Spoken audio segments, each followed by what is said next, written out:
Well, as I said last July, uh, we made a new legislation about the novel tobacco products.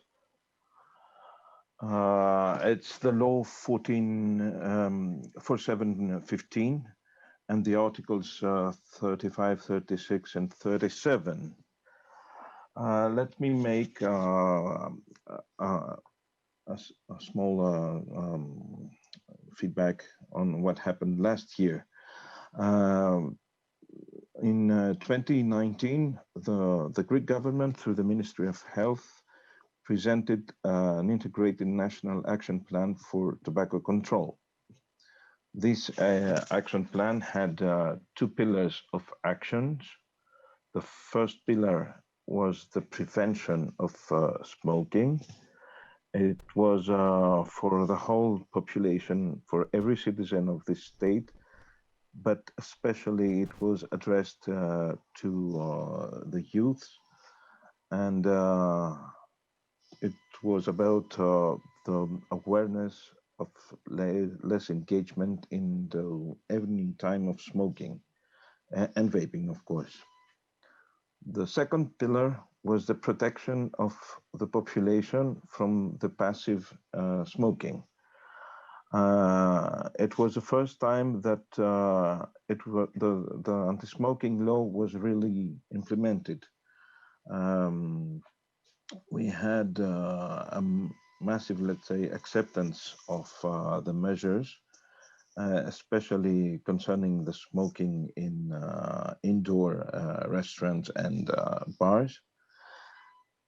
And of course, our let's say effort was unfortunately somehow interrupted by the pandemic of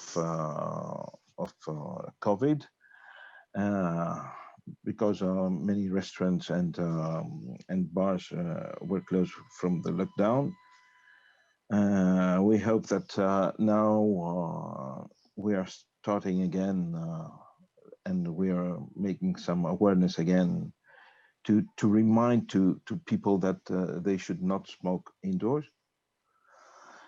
The third pillar was actions for smoking cessation, uh, quitting smoking assistance through specialized smoking centers, giving support to any smoker who wants and actually believes that he should quit smoking. But this action plan was not a traditional one, because usually the traditional smoke control action plans are based on these three pillars I've just mentioned. But are they enough? For us, the answer is no. The answer was no, because according to the WHO, there is still more than 1 billion smokers worldwide, and this number will remain stable for the next 10 years, despite all health measures and tax related initiatives taken by any state. So, our concern was what do we do about this part of population, about the smokers? So we introduced the fourth pillar of this action plan, which let's say introduced the the first time in Greece heart reduction principle, heart reduction theory. For us, this principle is very important. It is the public health obligation to provide any possible protection to all citizens, including smokers. So the introduction of a harm reduction approach for smokers was a necessity. Do we close the eye to smoking? The answer is no, definitely not. But we consider that it is the state obligation to assess whether there are indeed better smoking choices than the traditional harmful cigarette. So,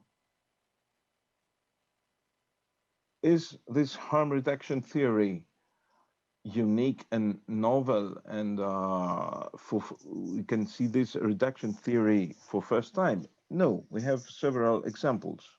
For instance, for the melanoma, we need to avoid sunlight. We can't, so we use sunblockers.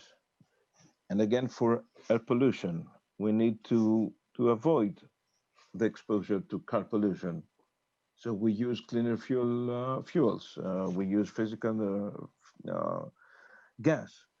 Uh, and of course, we use other for other addictions such as drugs and alcohol.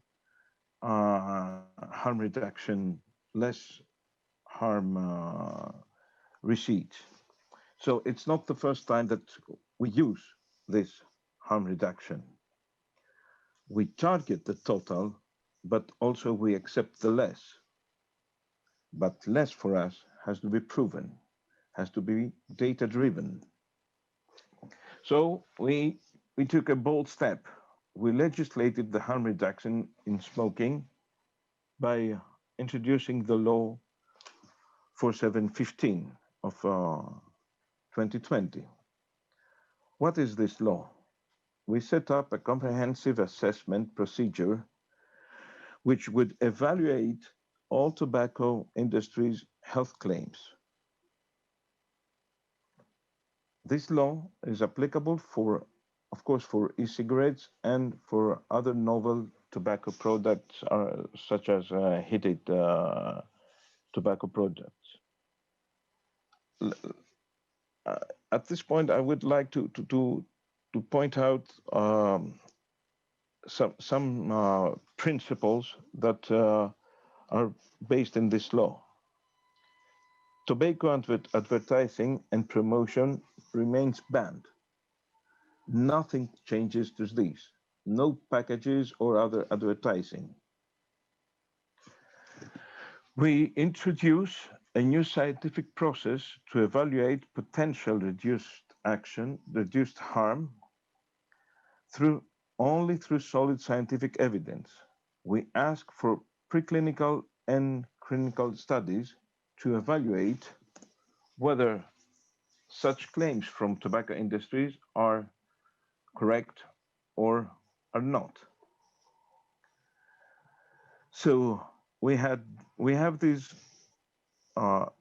evaluation process, to make an approval on a rejection to risk claims for various types of risks, for reduced risk, reduced harm, reduced toxicity, and of course, reduced exposure. What is the procedure set by this law? First of all, we upgrade the current Committee of Assessment for Novel Tobacco Products. This is the current committee that made this job for 4 years, and now we are upgrading this committee. Their job was amazing these years, scientific, accurate, and fast. We are aware that they set very high standards all these years, and we thank them for that. They have gained a huge experience, which we now should not lose. And we're offering the existing committee the opportunity to participate to the new committee, which um, will be added by other scientific parties. So this new committee will evaluate any application made from the tobacco industry within a period of 6 months. Preclinical studies where universal good laboratory practices have to be applied, and also clinical studies with good clinical practices have to be applied. After the evaluation, which should be made within 6 months, the committee could ask for additional information and data, and then the committee should make the decision for approval or rejection to the health claims and to submit the decision to the Ministry of Health. What is happening in the case of approval of the reduced risk claim? As I said, no advertising is allowed, but communication to consumers at selling point spots are allowed. We believe that consumers need to have an access to good information. But let's be clear. Where do we stand with the global standards? Do we violate any international law by the introduction of Law 4715? The answer is definitely not. The new law is compliant, totally compliant with every article of the TPD.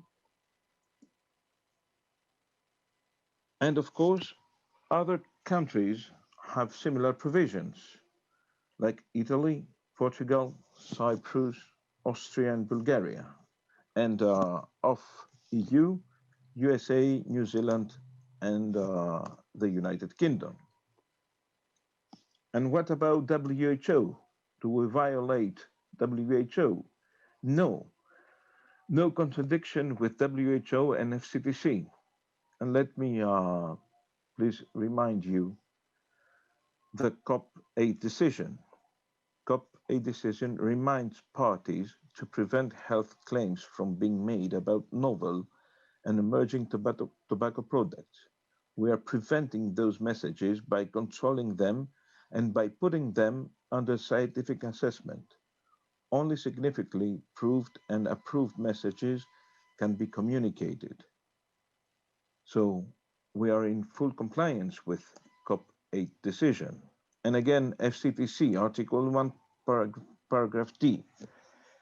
Tobacco control means a range of supply, demand, and harm reduction strategies that aim to improve the health of a population by eliminating or reducing their consumption of tobacco products and exposure to tobacco smoke. Is the new law that we introduced in favor of the tobacco industry? The answer is definitely not. And here I would like to address a strong message to the tobacco industry. We have seen this last year, the 4 last year health claims, sometimes well covered, being made publicly. Now I would like to say that this is over. This field is now very regulated, is legislated more than ever, and extended market monitoring will be enforced and no diversion will be allowed. So this is the time for the tobacco industry to present their scientific data, to prepare for a real evaluation, and then if they succeed, they would have the right to communicate the health claim directly to the population. So the tobacco industry must now comply and prove in front of these experts of the committee that indeed they offer better alternatives and products that can potentially reduce the harm or the risk of the smoke. I would like to say that the Greek state recognizes the right of smokers to have accurate information and access to better choices. And we also, as a government, welcome efforts being made with the help of technology to produce potential better products, and we encourage them to continue their R&D. Thank you very much for your attention. Don't forget, stay safe, wear your mask, clean your head, your hands, and keep distances. Thank you.